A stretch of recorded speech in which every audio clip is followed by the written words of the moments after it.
Hello जी, welcome है आज के व्लॉग में आप सभी का। आई होप आप सब अच्छे होंगे। तो आज का व्लॉग मैंने कर दिया है स्टार्ट शाम के 4 बजे से।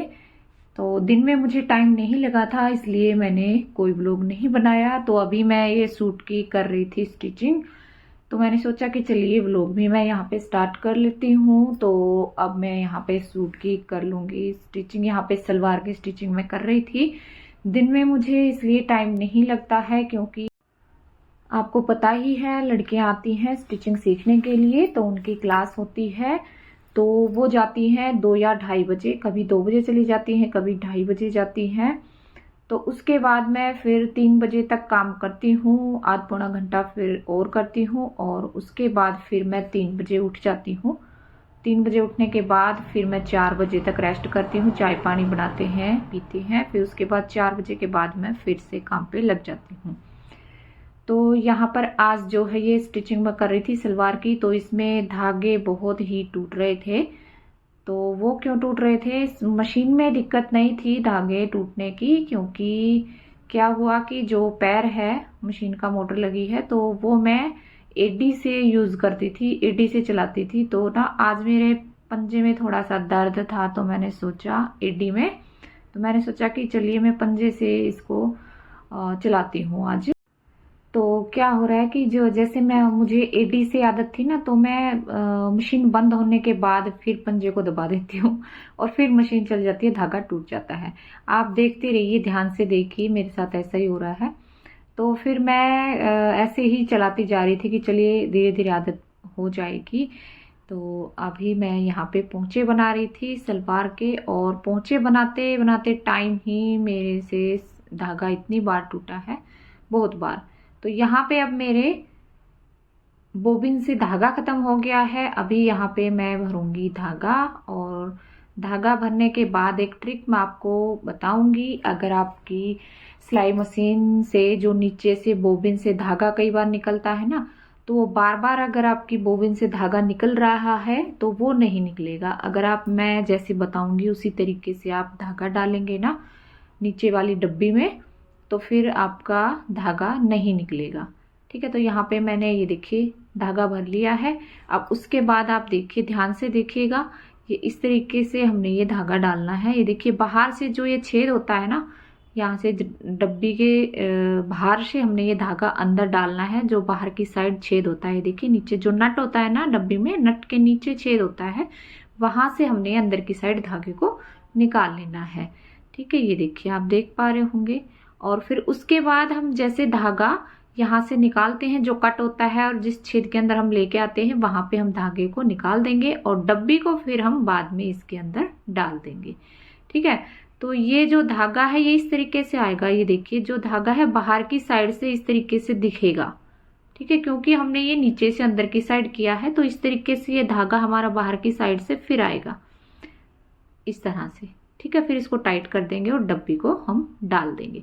तो आप भी एक बार जरूर यूज कीजिएगा, और मुझे कमेंट में भी बताइएगा कि आपकी मशीन से धागा निकल रहा था बार बार, और ये ट्रिक यूज करने के बाद भी आपकी डब्बी से धागा बार बार निकलता है क्या।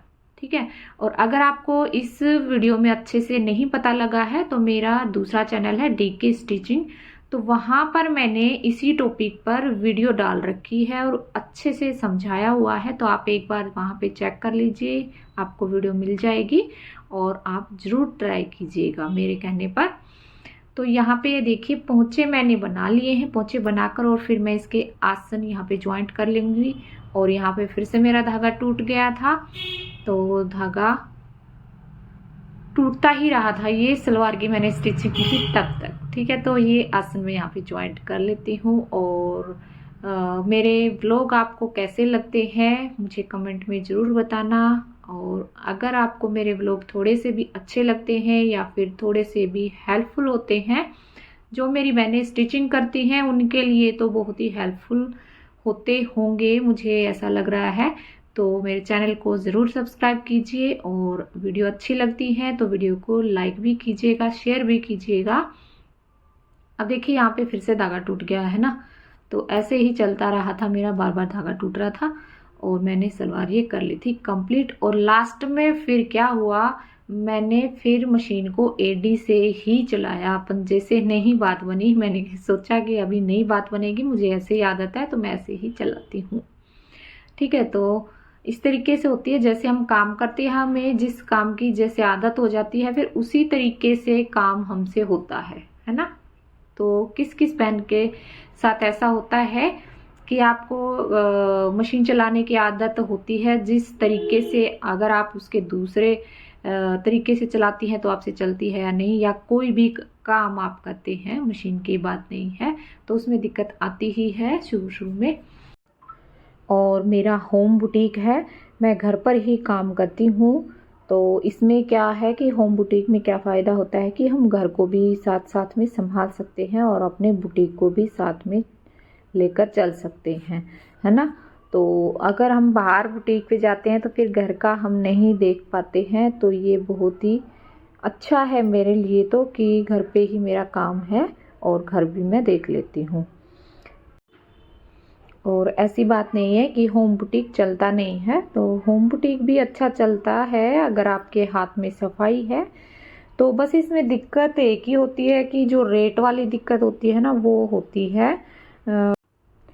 इसमें क्या है कि जैसे कि जो बाहर बुटीक पे या टेलर से जो काम करवाती हैं लेडीज, वही काम होम बुटीक पे चाहेंगी कि आप ये बना दो वो बना दो, और फिर जब रेट की बारी आती है तब उनको ये होता है कि नहीं आप ज़्यादा ले रहे हो, आप ज़्यादा ले रहे हो। तो बस ये दिक्कत होती है। इस दिक्कत करके थोड़ा सा दिमाग खराब होता है कि काम पूरा हमें करना पड़ता है और रेट के नाम पर फिर उनको हो जाता है कि आप ज़्यादा ले रहे हो।